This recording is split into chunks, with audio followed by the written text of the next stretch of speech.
देख रहे हैं आमने सामने नूरुल आरफीन के साथ। अस्सलाम वालेकुम नाज़रीन, मैं हूं नूरुल आरफीन सिद्दीकी और आज हमारे साथ मौजूद हैं खुद फैयाज़ुल हसन चौहान साहब, वज़ीर इत्तलात पंजाब।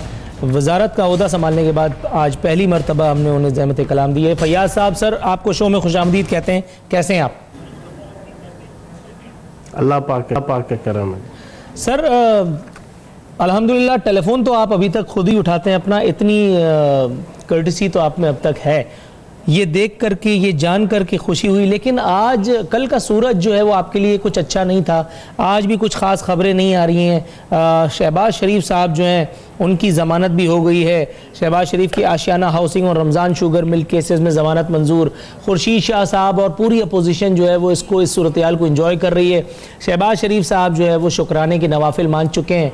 कैसा लग रहा है इस एक सियासी हजीमत पर, या कुछ है जो कहना चाहेंगे आप? बिस्मिल्लाहिर्रहमानिर्रहीम। मैं तो हैरान हूँ नूरुल आरफीन कि आप जिस अंदाज से मुझसे सवाल पूछ रहे हैं, जैसे कोई शहबाज शरीफ साहब से हमारी ज़ाती दुश्मनी है या ज़ाती मुखासमत है या हमारी कोई शरीकादारी थी या हमारा कोई कारोबार साझा था कि जिसकी वजह से अब आप हमसे ये पूछ रहे हैं और ये ताने और ये दशनाम तराजी और ये इल्ज़ाम तराजी हम पे लगाने लगे हैं कि बताएं अब आपका क्या ख्याल है, आपके एहसासात क्या हैं और आपकी महसूसात क्या हैं। जनाबे वाला, उन्हें हमने गिरफ़्तार नहीं किया था, उन्हें नैब ने गिरफ़्तार किया था और उनकी ज़मानत हुई है। वो बरी नहीं हुए केस से। ये दोबारा मैं दोहरा दूँ कि उनकी ज़मानत हुई है, वो बरी नहीं हुए केस से। और पाकिस्तान नहीं, दुनिया के किसी मुल्क में भी चले जाएं, 302 का केस हो या 324 का केस हो, कत्ल का केस हो या इक़दाम कत्ल का हो, डकैती हो या चोरी हो या नौसरबाजी हो, कोई भी केस हो, किसी ना किसी टाइम पे जमानत हो जाती है, लेकिन केस चलता रहता है। और जब केस का फैसला आ जाता है तो फैसले के बाद दोबारा वो साहब बहादुर जो है वो अंदर जेल के होते हैं। तो इस वजह से आप ये बात अपने ज़हन में रख लें कि उनकी जमानत हुई है। और दूसरी जो जमानत हुई है वो अदालत ने दी है। गिरफ्तार उनको नैब ने किया था। उन्हें जाती उन्हें जो है वो बनी गाला के अंदर बंद नहीं किया गया था या पीटीआई के किसी लीडर की जनाब आर्डर के ऊपर उनको गिरफ्तार नहीं किया गया था। और क्यों किया गया था गिरफ्तार, ये भी सारी दुनिया जानती है। बिल्कुल ठीक कह रहे हैं आप सर। इसी हवाले से, इसी मुनासबत से मौका गनीमत जानकर मैं दूसरा सवाल करना चाहूंगा, क्योंकि तशफ़ी आमिर जवाब आपसे मिल चुका। आप फरमा रहे हैं कि हमजा शहबाज की कड़वी गोली खानी पड़ी, अब मुझे भी मेंबर पीएसी बना दें। सर, ये मौका गनीमत देख के दूसरी दिहाड़ी लगाने की जरूरत है। अच्छा खासा दाल दलिया चल रहा है, फुल वजीर है माशाल्लाह, फुल प्रोटोकॉल, आप क्या जान लेंगे बच्चे की? अच्छा, एक तो आपकी इत्तला के लिए अर्ज है कि अल्लाह पाक का करम है, इमरान खान साहब की क़यादत के अंदर यहाँ कोई प्रोटोकॉल नहीं है। अकेली गाड़ी में हम घूमते हैं। आप पुराने पाकिस्तान के आदी हैं और सिंध के आदी हैं, क्योंकि आप कराची के रहने वाले हैं। आप कराची के वज़ीरों को देखते हैं कि वो किस छपछबा के साथ जो है वो गाड़ियों के साथ और प्रोटोकॉल के साथ घूमते फिरते हैं। हम जनाब इमरान खान साहब के विजन के मुताबिक और उनके हुक्म के मुताबिक सिंगल गाड़ी के ऊपर घूमते हैं, कोई इतना प्रोटोकॉल नहीं होता। पहला तो ये आप तसहीह कर लें अपनी जनाब इंफॉर्मेशन की। दूसरी चीज़, आपने कहा कि हमजा शहबाज साहब की कड़वी गोली, मैंने ये जो मुतालबा किया है इमरान खान साहब से, वज़ीर आज़म साहब से, आज से चंद दिन पहले मेरी एक मीटिंग के अंदर जब मैंने उनके सामने ये मुतालबा रखा था कि अगर हमजा शहबाज साहब को मिसाके जमहूरियत के और ये जो नाम नहाद पार्लिमानी रवायात जो आपकी कंडोलीज़ा रेसी और मिसाके जमहूरियत की छतरी तले इम्प्लीमेंट कर दी गई हैं हमारे पाकिस्तान के पार्लिमानी सिस्टम में, अगर उसको एक्सेप्ट करना पड़ ही जाता है मजबूरन, जैसे वफाक के अंदर करना पड़ा, तो फिर मुझे भी जो है वो वहाँ मेंबर बना दें, ताकि हमजा शहबाज साहब ने जो 10 साल लुट मार की है और डिफेक्टो वज़ीर आला रह के, पंजाब का कोई कारोबार नहीं है जिसके ऊपर उनका कब्जा नहीं था। पंजाब की कोई मिनिस्ट्री नहीं थी जिसमें उन्होंने लुट मार ना की हो। पंजाब का कोई तरक्याती फंड और तरक्याती बजट नहीं था कि जिसके अंदर उनका जो है वो हिस्सेदारी और उनकी जनाब इन्वॉल्वमेंट ना हो। तो उनका हिसाब किताब करने के लिए मैंने ये एक प्रपोजल दी है कि अगर आइन और कानून उसके मुतसादम ना हो, आइन और कानून, अगर तो कहना कि रवायत नहीं है तो रवायत तो हाथों खुद बनाई जाती है, वो तो तोड़ भी सकते हैं, लेकिन अगर आइन और कानून के अंदर ये वाज़े तौर पर नहीं लिखा हुआ कि वजीर जो है वो मेंबर नहीं बन सकता, तो फिर मेरा राइट है, मैंने अपने लीडर से, अपने कायद से, वज़ीर आज़म साहब से और वज़ीर आला पंजाब सरदार उस्मान बुज़दार साहब से भी रिक्वेस्ट करूंगा, वो उम्रे पे गए हुए हैं, वापस आएंगे, उनसे भी इंशाल्लाह मुलाकात करके कहूँगा फिर कि मुझे भी मेंबर बनाया जाए। राइट सर, ये मुझे बताइएगा, एक और हजीमत है जो उठानी पड़ी है हुकूमत को। खबर बता रही है लाहौर हाईकोर्ट का साने साहिवाल की जुडिशल इंक्वायरी का हुक्म। ये वो काम था जिससे आपकी हुकूमत अब तक कतराती रही थी। तमाम तर वादे वईदों दावों के बावजूद, खान साहब की वाज़ेह हिदायत उस्मान बुज़दार को, उसके बावजूद कल मैंने अपने शो में भी इसका जिक्र किया था, जुडिशल कमीशन बनाने के लिए आप नहीं चाह रहे थे, वज़ीर आला पंजाब नहीं चाह रहे थे, वो बार बार ये कह रहे थे कि JIT JIT JIT, जबकि जो कुछ भी हो रहा है CTD की जानिब से वो आंख के अंधे और कान के बहरे को भी नजर आ रहा है, उसकी समा बसर देख सुन पा रही है, माँ सिवाय मिनिस्टरों के, माँ सिवाय हुकूमत के। साना साहिवाल में जो लेबॉर्ट्री में असला भेजा गया वो कभी इस्तेमाल ही नहीं हुआ, जो मोबाइल वहाँ भेजी गई थी उसका भी ऐन-गैनी मामला है। एक ही दफ़ा फुर्सत से फारिग कर दें या उन लोगों को निशान हैदर टाइप का कोई एजाज़ दे दें, तमगा शुजात वगैरह, ताकि दीगर पुलिस वालों को भी ये वाज़े पैगाम चला जाए कि पंजाब हुकूमत में, चाहे वो कल की पंजाब हुकूमत हो, उसने मॉडल टाउन साने आप हमेशा गाते आए हैं आप लोग, और ये वाली पंजाब हुकूमत भी उसी सिलसिले का तसलसल से ही, जिसने 14 के मुकाबले में 4 खिलाड़ी आउट करके और फिर उन लोगों को आसमान तक पहुंचा दिया।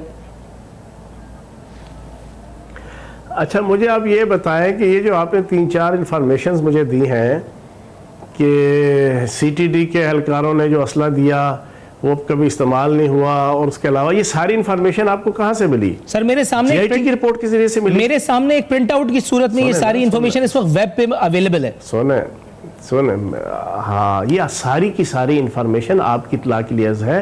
JIT ने जो फाइनल रिपोर्ट कल पेश की है उसके ज़रिए से मीडिया को भी, मुझे भी और हम सबको मिली है। तो साबित ये हुआ कि JIT ने बिल्कुल इम्पार्शल होके, न्यूट्रल होके और प्रिजुडिस का शिकार हुए बगैर उन्होंने इंतहाई एहसन तरीके से सारे फैक्ट एंड फिगर्स इकट्ठे किए।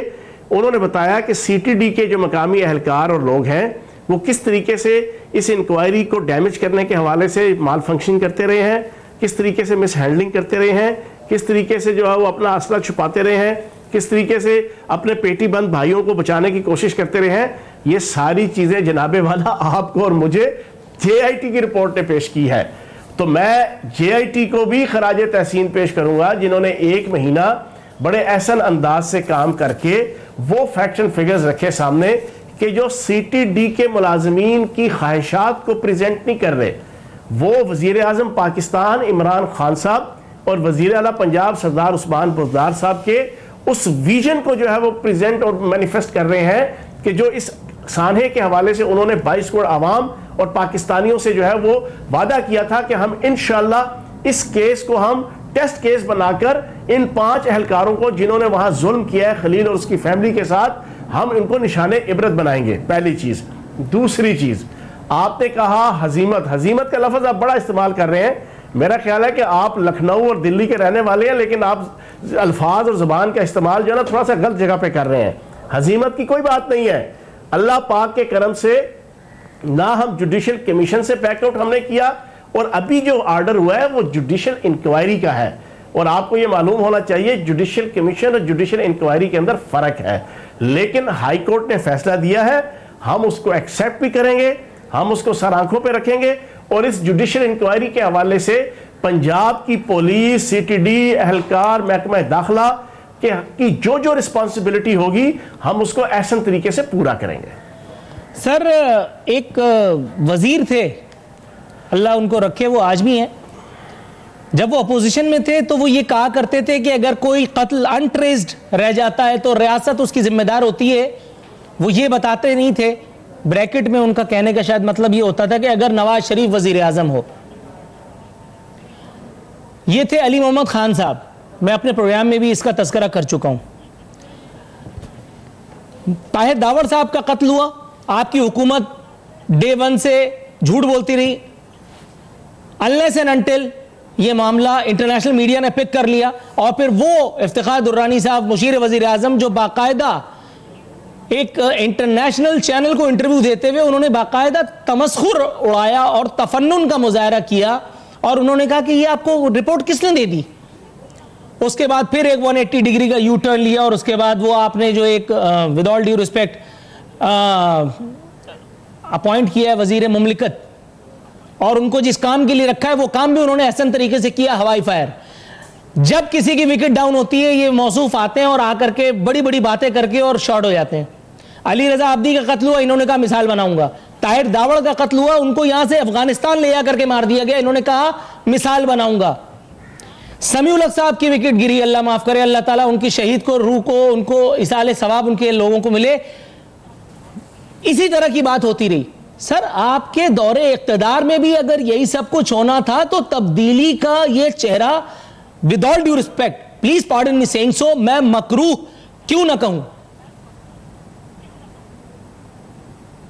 अच्छा, एक बात तो आप अपने जहन में रख लें कि सानहा मॉडल टाउन का आपने तस्करा किया, सानहा गोजरा भी था, सानहा कसूर ज़ैनब बच्ची का था, इस तरह के 20 सानहात पिछले 10 सालों में आपको मिलेंगे। लेकिन आपको पंजाब हुकूमत सरदार उस्मान बुज़दार साहब की वजारत आला के अंदर एक फ़र्क नज़र आएगा। पहले 8 घंटों के अंदर, 8 घंटे उसके अंदर वज़ीर आला वहाँ पर पहुँचते हैं, लवाहकीन से मिलते हैं, हस्पताल जाते हैं। CTD के मुलाजमीन ने जो अपनी मर्ज़ी की FIR कटवाई थी उसको रिजेक्ट और कैंसिल करवाते हैं। खलील और उसके खलील के लवाहकीन की मर्ज़ी और मंशा के मुताबिक जो FIR होती है वो FIR कटवाते हैं। पाँचों के पाँचों मुलाजमीन को गिरफ्तार करवाते हैं, पाँचों के पाँचों मुलाजमीन को जो है वो सस्पेंड करवाते हैं। फिर उसके अलावा उनकी हायर जितनी मैनेजमेंट और हायर उनके ऑफिसर्स थे, एडिशनल IG से लेके नीचे SP CTD साहिबाल तक, उन सारों को मुअत्तल करते हैं 8 घंटों के अंदर। तो जनाब मोहतरम नूरुल आरफीन साहब, सानहा मॉडल टाउन से लेके सानहा कसूर तक हालात ये थे कि पहले 8 महीने तो इसको एक्सेप्ट करने को तैयार नहीं थे, ना नवाज शरीफ साहब बीइंग वजीर आजम, ना शहबाज शरीफ साहब बीइंग वजीर आला, ना राना सनाउल्लाह साहब के जो बिल्कुल ओवर लुक कर रहे थे और उसको सुपरवाइज कर रहे थे उस पूरे सानहे को कि ये कोई सानहा हुआ है, वो तो एक्सेप्ट करने को तैयार नहीं थे। FIR तक नहीं काटने को तैयार थे लवाहकीन की मर्जी के। वो तो 8 महीने बाद धरना होता है, धरनों में बंदों की जानें जाती हैं, खून पसीना एक होता है, chief of the army staff intervene करते हैं, तब जाके FIR कटती है। तो आप खुद ही बताएं, जमीन आसमान का फर्क इन चीजों में है। सर, ताहिर दावड़ और समीउल हक साहब में है कि नहीं है? पे आ जाइएगा, अली रजा अब्दी, ताहिर दावड़ और समीउल हक साहब। मेरी बात पूरी सुन लेना अभी आप। पहली चीज तो ये आप अपने जहन में रख लें, बाकी आपने जो समीउल हक साहब की बात किया वो उनका एक फैमिली प्रॉब्लम है, वो मैं कुछ खुल के बातें नहीं कर सकता, वो कोई जो है ना कोई दहशतगर्दी की कार्रवाई नहीं थी। दूसरी चीज ये है कि जो है भी है एक प्रोसेस के तहत सारी चीजें अपने एंड रिजल्ट को जाती हैं। अभी 4 महीने के केसेस के अंदर आप क्या समझते हैं कि पाकिस्तान का जो जुडिशरी सिस्टम, पाकिस्तान का प्रोसिक्यूटिंग का जो सिस्टम है, आप ये हमसे तवक्को रखते हैं कि हम जो भी कोई केस हो जाए उसको हम 2-3 महीनों के अंदर FIR काटना, चलान काटना, प्रोसिक्यूशन करना, इन्वेस्टिगेशन करना, अदालत के अंदर केस चलना, हम 5, 10, 15, 20 दिनों के अंदर सारा कुछ करके फैसला दे के हम जो ना वो मुजरिमों को सजा दे लेंगे? ये तो आपकी स्पीडी कोर्ट्स में भी नहीं होता जो आपकी फौजी अदालतें होती हैं। तो ये सारा प्रोसेस इंशाल्लाह साथ साथ होगा। लेकिन जो फर्क मैंने आपको वज़ीर आला उस्मान बुज़दार साहब, नए पाकिस्तान के अंदर का जो आप पंजाब के जो आपके चीफ एग्जीक्यूटिव हैं, उनकी जो मैंने आपके सामने गवर्नेंस रखी है उसको तो कम से कम आप सलाम पेश करें ना, उसको तो आप दाद देना। अगर आप कंपैरिजन करेंगे सानहा मॉडल टाउन के साथ, और याद है आपको जो कसूर के अंदर ज़ैनब बीबी का वाकया, बच्ची का वाकया था, कई माह तक जो है वो वजीर आला नाम नेहात खाद्य आला तो वहां घुसे नहीं थे, फिर आधी रात को सहरी के वक्त जो है वो वहां पे चोरी चोरी जो है वो होके आगे थे, क्योंकि उनकी जनाब दाढ़ी पे तिनका था। उन्हें पता था आप इजाजत दें, उन्हें पता था कि वो जरा बैड गवर्नर है। नाजरीन, फयाजुल हसन चौहान साहब हमारे साथ मौजूद है, लेकिन यहाँ वक्त हुआ प्रोग्राम में एक मुख्तसर सी कमर्शियल ब्रेक पे जाने का, हमारे साथ रहिए।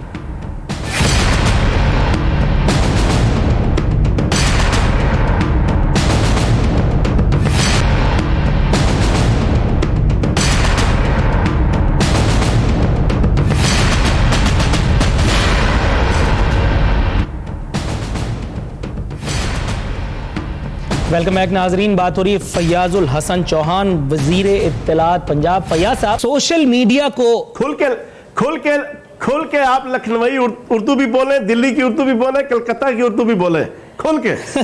बसंत चूंकि ऐन इल्ला माज़ल्ला तौबा इस्तग़फ़ार इस्लामी त्यौहार है, इसलिए बसंत मनाने के लिए पंजाब हुकूमत और पंजाब हुकूमत के वज़रा सबसे पहले फयाजुल हसन चौहान साहब मद्दज़ल्लहु आली वो उछल पड़ते हैं और वो बयान दाग देते हैं कि जी मनाएंगे, बिल्कुल मनाएंगे और बहुत ज़ोर से मनाएंगे। उसके बाद जब मामला टेकअप कर लिया जाता है, मीडिया अपनी बंदूकों का रुख आपकी तरफ करता है, तो फिर उस वक्त जो वजीर थे, जो बाद में ना रहे, जिसको आप लोगों ने बड़ा कैच करने की कोशिश की इखलाकियात के पैमाने दिखा दिखा करके, अलीम खान साहब, उन्हें एक मरतबा फिर यू टर्न लेना पड़ा। लेकिन चूंकि यू टर्न लेना एक आर्ट ठहरा, तो यह भी आपकी इखलाकी फतह ही समझी जाए। तो वो एक फैसला कर लिया जाना, इस पर इतनी बड़ी चीज तो कोई नहीं है। Right sir. मेरा हसन निसार साहब के साथ एक इंटरव्यू रहा, उसमें उन्होंने आपके जो मौजूदा वज़रा हैं, नाम उन्होंने नहीं लिया, लेकिन यकीनन आपकी तरफ भी उनका इशारा था जब भी आपने एक चैनल पे कहा कि हसन निसार साहब मेरे बड़े, मैं इस बात के बारे में कुछ कहना नहीं चाहता। उन्होंने कहा कि हमें कॉमेडियंस का एक तसलसल वज़ीरों की सूरत में नज़र आ रहा है। हसन निसार साहब ने अपने आप को जी भर के मलामत भी की, उन्होंने माजरत भी की कि मैंने अवाम पाकिस्तान को झूठे ख्वाब दिखाए, इसमें मैं बराबर का हिस्सा हूँ, मुझे माफ़ कर दिया जाए। मैंने उनसे एक सवाल किया, मैंने कहा सर कोई एक पीस ऑफ एडवाइस जो इस हुकूमत को करना चाहिए। उन्होंने कहा कि इस हुकूमत को हथियार डाल के आसानी के साथ घर चले जाना चाहिए और बता देना चाहिए कि हमने जो कैलकुलेशंस की वो गलत थी। हसन निसार साहब की इस एक कैलकुलेशन से आप कितना इत्तेफाक या आदम इत्तेफाक करेंगे? नहीं हो रहा तो घर जाएं। पहली चीज़ तो अपने ज़हन में रख रहे हैं कि अल्लाह पाक के करम से वज़ीर आज़म पाकिस्तान इमरान खान साहब ने 6 महीनों के अंदर अपनी जिस विजिलेंट पर्सनैलिटी के साथ और अपने विजिलेंट प्रोफिशेंसी के साथ इस पाकिस्तान को दिवालिया होने से बचाया है, पाकिस्तान को आलमी सतह पे कलप्रट होने से बचाया है, पाकिस्तान को आलमी सतह पे पशेमान होने से बचाया है फाइनेंशली। मैं कहता हूँ पूरी पाकिस्तानी कौम और आलमी सतह पे उसको एक्नॉलेज किया जा रहा है, और पूरी पाकिस्तानी कौम और आलमी सतह पे लोग देख रहे हैं कि IMF के पास जाए बगैर, वर्ल्ड बैंक के पास जाए बगैर, एशियन डेवलपमेंट बैंक के पास जाए बगैर, सिर्फ अपने बरादर जो दोस्त हैं, हम दोस्त ममालिक हैं, उनसे हमने कंसल्ट करके पाकिस्तान के जो इकोनॉमिकल और फाइनेंशियल जो नेगेटिविटीज थी उसके ऊपर कंट्रोल किया, और पाकिस्तान की जो बैलेंस ऑफ पेमेंट और बैलेंस ऑफ ट्रेड का जो खसारा था, पाकिस्तान के अंदर जो कर्जों की अदायगी और कर्जों पे जो सूद की अदायगी के हवाले से हमारे ऊपर एक बर्डन था, वो सारे का सारा कवर हुआ। ये तो हर बंदा इसको एक्सेप्ट करने को तैयार है कि ये सिर्फ और सिर्फ इमरान खान साहब जैसी डेडिकेटेड पर्सनैलिटी थी कि जो वजीर आजम की हैसियत से जिसने ये सारी भाग दौड़ करके पाकिस्तान को सारे या वो भंवर से निकाला। तो ऐसी कोई बात नहीं है। पाकिस्तान तामीर और तरक्की की तरफ बढ़ रहा है। पाकिस्तान करप्शन, बदयांती, मनी लॉन्ड्रिंग, टकेमारी, किकबैक्स और कमीशन की सियासत से निकलकर प्योरली तामीर और तरक्की की तरफ और financial, economical, social, political, national, international और रीजनल पॉलिटिक्स के अंदर एक इज्जत और मकाम पैदा कर रहा है, जिसकी आखिरी मैनिफेस्टेशन जो इस पूरे 6 महीने के अंदर कल परसों की सूरत में आपको नजर आएगी कि वली अहद जो है मोहम्मद बिन सुलेमान आ रहे हैं और 21 अरब डॉलर की इन्वेस्टमेंट लेकर आ रहे हैं। तुर्की ने इन्वेस्टमेंट की, चाइना ने आप मुझे प्लीज कुछ पूछने की इजाजत दीजिए। कतर ने इन्वेस्टमेंट, एक मिनट सुन लो, खामोशी से सुनो। ये सारी इन्वेस्टमेंट आ रही है। तो जनाब किसने आपको कह दिया कि पाकिस्तान तामीर और तरक्की की तरफ और बेहतरी की तरफ नहीं जा रहा? बिल्कुल जा रहा है, और इंशाअल्लाह 5 साल बाद पाकिस्तान वहां खड़ा नहीं होगा जहां पे आले जरदारी और आले शरीफ जो है इस पाकिस्तान को छोड़ के गए थे। अच्छा सर, ये सऊदी वली अहद वजीर आजम पाकिस्तान के रिश्तेदार या हमारी कैबिनेट के किसी मेंबर के? आज की इस दुनिया में जब भाई भाई का नहीं है, पड़ोसी पड़ोसी का घर लूट लेता है, पुलिस वाले घर में घुस के बंदों को लूट लेते हैं, सऊदी प्रिंस, वो सऊदी प्रिंस जिसको डोनाल्ड ट्रंप बेनकाब करते करते रह गया, वो एक उनका अपना इंटरनल मैटर है जो कुछ भी है, लेकिन बहरहाल सऊदी प्रिंस की अराइवल, वो इतनी दूर से सिर्फ खान साहब का चाय बिस्किट खाने आ रहा है जो वजीर आजम हाउस में मिलेगा, वो जो यूनिवर्सिटी बनते बनते रह गई। आज के इस बेमकसद, इस उस दौर में, खुदगर्ज दौर में कोई लंच या डिनर फ्री फोकट में नहीं होता सर। उसके एवज क्या देने वाले ये बताइए। और दूसरी चीज ये कि ये जो 1000 लोगों का दस्तरखान सजने वाला है, इसके लिए सैलानी वेलफेयर ताउन कर रहा है या वही चाय बिस्किट पे ये 2 दिन 2 रातें कटेंगी? मीडिया को तो ये एक तरफा तमाशा बताया जा रहा है। बहुत अच्छी बात है, मुआहदे होंगे, यकीनन मेरा भी ये उतना ही मुल्क है जितना आप जैसे वज़रा का। लेकिन सर सूरत हाल बिल्कुल वैसी भी तो नहीं है जैसे आप दिखा रहे हैं। वजीर बनने के बाद ऐनक कहां से बनवाते हैं आप लोग कि जो आप लोगों को सब हरा हरा नजर आता है? मुझ अंधे को क्यों नहीं वो सब कुछ सूझ रहा जो आप बताने की कोशिश फरमा रहे हैं? अच्छा, पहली चीज़ तो ये है कि चाइना जो है वो तकरीबन 48 अरब डॉलर की सीपैक की सूरत में इन्वेस्टमेंट पाकिस्तान में लाया था। तो जब लाया था उस वक्त नवाज शरीफ साहब जो है वो वज़ीर आज़म थे, तो क्या चाइना का जो है वो प्रेसिडेंट और जो है वो नवाज शरीफ साहब का रिश्तेदार था? जो आपने सवाल जिस अंदाज से पूछा है, मैं हैरान हूँ आपके सवाल के ऊपर भी। अब आपने मेरे ऊपर तो हमारे ऊपर तो बड़ा जनाब एक अपने स्टाइल में जो है तनकीद कर दी। ये आपने जो है वो किस नंबर की ऐनक हर वक्त पहनी होती है कि जना आपने हर वक्त पॉलिटिकल हरासमेंट और पॉलिटिकल पैनिक क्रिएट करना है? आप मुझे ये बताएं। ये मैंने तो पहला आपको एक सुन लो तसल्ली से सुनना, बीच में टोकना ना। मैं हैरान हूँ, दुनिया के किसी माशरे में चले जाएं, थके से थका माशरा हो, थर्ड वर्ल्ड हो, वहाँ के माशरे का जो मीडिया और जो एंकर्स हैं, अगर टीवी चैनल्स के मिलेंगे, अगर उनके माशरे के अंदर फॉरेन इन्वेस्टमेंट आ रही होगी, कोई बैरूनी जनाब सरमायाकारी हो रही होगी, उस सरमायाकारी की सूरत में खुशहाली आ रही होगी, वो पॉजिटिव चीज़ों को उजागर करेंगे, वो पॉजिटिव चीज़ों को हाईलाइट करेंगे। ये वखरा मैंने आपको देखा है और आपने पता नहीं कौन सी ऐनक पहनी हुई है कि आपको हर चीज़ काली नज़र आ रही है, हर चीज़ जो है वो आपको फेड नज़र आ रही है, हर चीज आपको स्यूडो नजर आ रही है, हर चीज आपको जो है वो सो कॉल्ड नजर आ रही है। ये जरा इस ऐनक को जो है वो चेंज करो सर। ये काले शीशे जो पहने हुए ना, इसको जरा आप चेंज करो। आपको याद दिला दूं कि ये मैं गरीब ही था जो पिछली मर्तबा अपोजिशन में जब आप हुआ करते थे और मैं गला फाड़ फाड़ के नवाज शरीफ साहब के हवाले से बातें किया कर रहा था। उस वक्त मैं आपको निशाने मंजिल देता हुआ एक जय्यद, एक जरी, एक शुजा एंकर नजर आता था। लेकिन अब आप जब हुकूमत में आ गए तो आपके चीजों को देखने का जाविया बदल गया है। उस वक्त आपने मेरे प्रोग्राम में मेरी तारीफ फरमाई थी और अब आप मेरे प्रोग्राम में मुझ में ऐब निकाल रहे हैं। सर मतलब कुर्बान जाऊं आप पे। तो नहीं, मैं सुन लो ना, अब जवाब सुन लो, अब जवाब सुन लो ना, अब जवाब सुन लो जनाब। ये शुजात बड़ी अच्छी चीज है, बहादुरी भी बड़ी अच्छी चीज है, दिलेरी भी बड़ी अच्छी चीज़ है, लेकिन ये बेवकूफ़ी के साथ हो ना तो ये अज़ाब इलाही होती है। बंदे को अपना दिमाग भी इस्तेमाल करना चाहिए। अगर सऊदी जो है वो वली अहद या सऊदी हुक्मरान अगर यहाँ पर आ रहे हैं, एक बात याद रख लें, आप माशाल्लाह एंकर हैं, बड़े विजिलेंट और बड़े शार्प एंकर हैं, हम पॉलिटिशियन हैं। आप भी जो है वो प्रैक्टिकल लाइफ में है, हम भी प्रैक्टिकल लाइफ में है। आपको भी पता है, हमें भी पता है। ये जो कौमें होती हैं ना और रियासतें, इनके जज्बात नहीं होते, इनके मफादात होते हैं। फाइनेंशियल मफादात होते हैं, सोशल मफादात होते हैं, जिसकी बुनियाद पे वो कौमें आपस में मिलती हैं, एक दूसरे से इंटरेक्शन करती हैं। उसी की बुनियाद पे इंपोर्ट एक्सपोर्ट का कारोबार होता है, उसी की बुनियाद पे फॉरेन इन्वेस्टमेंट होती है, उसी की बुनियाद पे जो है वो ताल्लुकात बनते और जुड़ते हैं। तो जनाब उनके भी मफादात होंगे, जैसे हमारे मफादात है कि हमारा मुल्क स्टेबल हो, हमारे मुल्क का बैलेंस ऑफ पेमेंट ठीक हो, हमारे मुल्क का बैलेंस ऑफ ट्रेड ठीक हो, हमारे मुल्क की इंपोर्ट कम हो, हमारे मुल्क की एक्सपोर्ट ज़्यादा हो, हमारे मुल्क के अंदर सेविंग हो। हम जिस तरह चाहते हैं इसी तरीके से उनकी भी अपनी कुछ ख्वाहिशात, उनकी भी अपनी ज़रूरियात, उनके भी अपने मफादात हैं जिनको हम फुलफिल करेंगे। लेकिन कोई मुल्क भी ऐसा नहीं होता, ये वाहिद पिछला हमारा टेन्योर था कि जिसके अंदर आले शरीफ नवाज शरीफ की क़यादत में आपके मोदी को जो है वो तमाम डिप्लोमेटिक एटिकेट्स को बाला ताक रखते हुए, बगैर जो है वो दफ्तर खारजा को बताए हुए, अपनी नवासी की शादियों में हाथ से हाथ पकड़ के जो है वो अपने फंक्शनों में ले आया करते थे। हर मुल्क अपने मफादात को देखता है तो जनाब दोनों तरफ के मफादात अच्छे तरीके से, वो अपने मफादात का तहफ़्फ़ुज़ करेंगे, हम अपने मफादात का तहफ़्फ़ुज़ करेंगे। Got your point sir. Unfortunately मुझे एक ब्रेक पर जाने की कॉल दे दी गई। नाजरीन फैयाज साहब हमारे साथ मौजूद हैं, इनसे इस्तेफादा करेंगे एक मुख्तसर से कमर्शियल ब्रेक के बाद।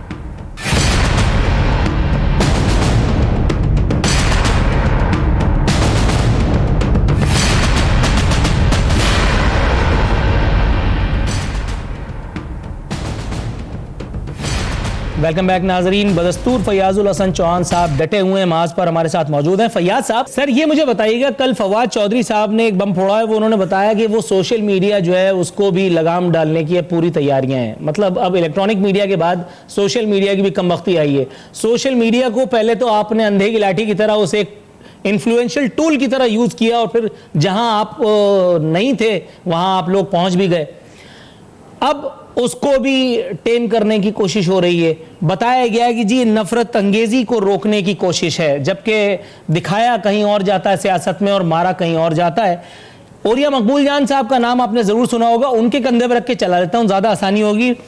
फरमाते हैं 22 साल तक तहरीक इंसाफ सोशल मीडिया पर गंद फैलाती रही, मुखालिफिन की पगड़ियां उछालती रही, गालम गलोच करती रही, धमकियां देती रही, लेकिन अब तहरीक इंसाफ की हुकूमत में आने के बाद चाहती है ना मीडिया पर हुकूमत के खिलाफ बात हो, ना सोशल मीडिया पर।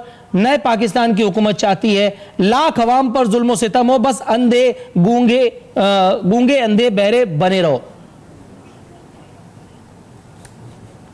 अच्छा जी, सवाल पूछ लिया आपने। जी सर। अब आप तसल्ली से जवाब सुन लो ना, 3 मिनट जो ना 3 मिनट हौसला रखना है ना। पहली चीज़ तो ये है कि ये जो कानून है ये हमने पास नहीं किया था, ये आज से 1.5-2 साल पहले नून लीग की हुकूमत ने जब सोशल मीडिया के ऊपर जो है वो चेक एंड बैलेंस क्रिएट करने के लिए ये कानून पास किया था, पहली चीज़।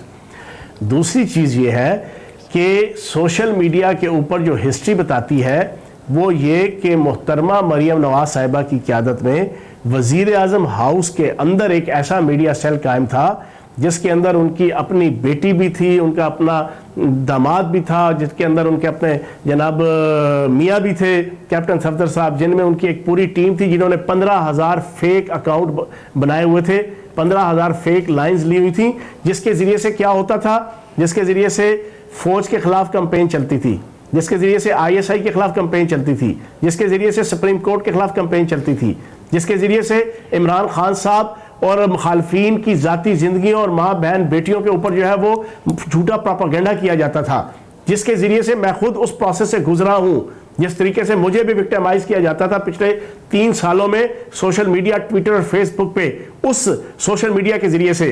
तो जनाबे वाला ऑन ओथ ये बात कर रहा हूँ कि पाकिस्तान तहरीक इंसाफ के अंदर कोई ऐसा मीडिया सेल कायम नहीं था जो फौज के खिलाफ, जो ISI के खिलाफ, जो सुप्रीम कोर्ट के खिलाफ, जो रियासती अदारों के खिलाफ किसी किस्म की कोई कैंपेन करता होगा।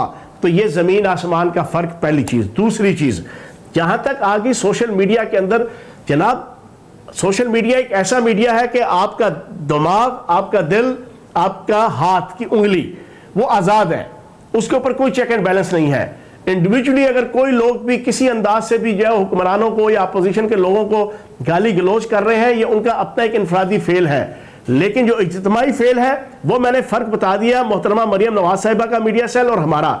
अब मसला ये है, मुझे आप ये बताएं, माशाल्लाह बड़े ही आप नफीस इंसान हैं, शुस्ता ज़बान भी बोलते हैं, बरजस्ता ज़बान भी बोलते हैं, और हम तो पंजाबी बुनियादी तौर पे जाना, मैं खुद अपने मुंह से कहता हूँ, हम आप लोगों की निस्बत थोड़े से बेअदब होते हैं, आप तो अदब वाले लोग हैं ना।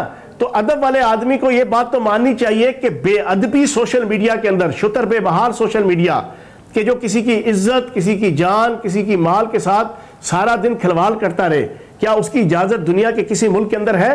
अगर हमने जिस वक्त रावी महज एक छोटा सा नन्ना सा मुन्ना सा प्रोड्यूसर था, मैं उस वक्त से इस बात का कायल हूं कि मीडिया को मादर पिदर आजाद नहीं होना चाहिए, और अनफॉर्चुनेटली हमारे मुल्क में था, आज भी टू अ सर्टेन एक्सटेंट ऐसा है। उस विद ऑल ड्यू रिस्पेक्ट मादर पिदर आजाद मीडिया को अगर आप लगाम डालने की कोशिश करेंगे, आरफीन सिद्दीकी आपके साथ बहुत आगे नहीं, लेकिन कंधे से कंधा मिला के खड़ा जरूर मिलेगा। लेकिन सर मतलब आप करें तो शौक और मैं करूं तो पेशा, ये वाली तखसीस जो है तय कौन करेगा? मफाद रियासत का, अवाम का मफाद तय कौन करेगा? हुकूमत वक्त। यही काम तो पिछली हुकूमत कर रही थी, यही काम आप कर रहे हैं। What's the difference? नहीं पिछली, और नहीं पिछली हुकूमत किधर कर रही थी? अब सुने मेरी बात, पिछली हुकूमत ने करना होता तो जना कानून के हवाले से वो किसी ने क्या खूब कहा है कि दुनिया में 2 काम बहुत आसान है, एक कानून बनाना और एक बच्चे पैदा करना, लेकिन 2 काम बड़े मुश्किल हैं, कानून के ऊपर अमल दरामद करवाना और बच्चे की अच्छी तरबियत करना। जनाबे वाला बात यह है कि अभी सूरत हाल क्या है, अभी कोई उठता है सोशल मीडिया पे, वो किसी के दूसरे के ऊपर कुफर के फतवे लगा देता है, कोई उठता है वो सोशल मीडिया पे आर्मी के खिलाफ बोलना शुरू कर देता है, कोई उठता है वो जनाब ISI के ऊपर जनाब वो बोलना शुरू कर देता है, कोई उठता है वो जनाब फिरका वारियत की बुनियाद पे जनाब एक दूसरे के ऊपर इंतहाई तज़हीक आमेज और एक्सट्रीमिज्म के ऊपर मबनी जज्बात का इजहार करना शुरू हो जाता है। फिर उसके ऊपर बुनियादी चीज़ ये है, नूरुल आरफीन साहब, आप अपने दिल और दिमाग से आप निकालें जर्नलिस्ट, मैं निकालूं पॉलिटिशियन, बीइंग अ पाकिस्तानी बात करेंगे। आलमी ताकतें इस वक्त पाकिस्तान के ऊपर 5th जनरेशन वार मुसल्लत करने की पूरी कोशिश कर रहे हैं, उन्होंने की भी है, लेकिन अल्लाह पाक ने नबी पाक के सदके पाकिस्तान को बचाया।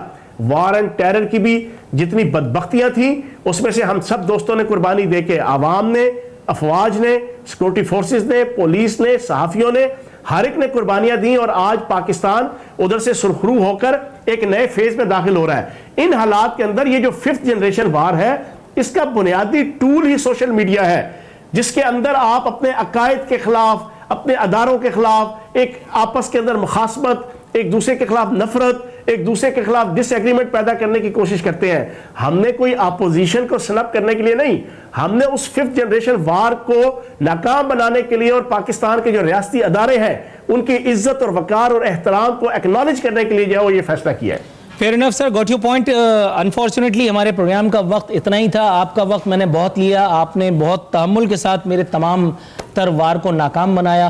कोशिश करूंगा कि मेरी नामा-ए-माल की स्याही अगर आड़े ना आए तो वक्तन फ़वक्तन आपको जहमत दिया करूं, चाहे वो एक ऑडियो बीपर की सूरत में रहे। अगर मेरा नाम भी अपने महबूबों में ना सही, अपने कुछ ऐसे लोगों में सही कि जिनको आप तौन करनी झेल लेते हैं, रख लें, अपने स्टाफ को हिदायत फरमा दें, तो मेरा ये छोटा सा नन्हा सा प्रोग्राम और मेरा चैनल तीनों मशकूर होंगे। इसी के साथ नाज़रीन, फैयाज़ुल हसन चौहान साहब से इसका वक्त अब ख़त्म हुआ। नूरुल आरफीन सिद्दीकी और आमने सामने की टीम को इजाज़त दीजिए। फ़ी अमान अल्लाह।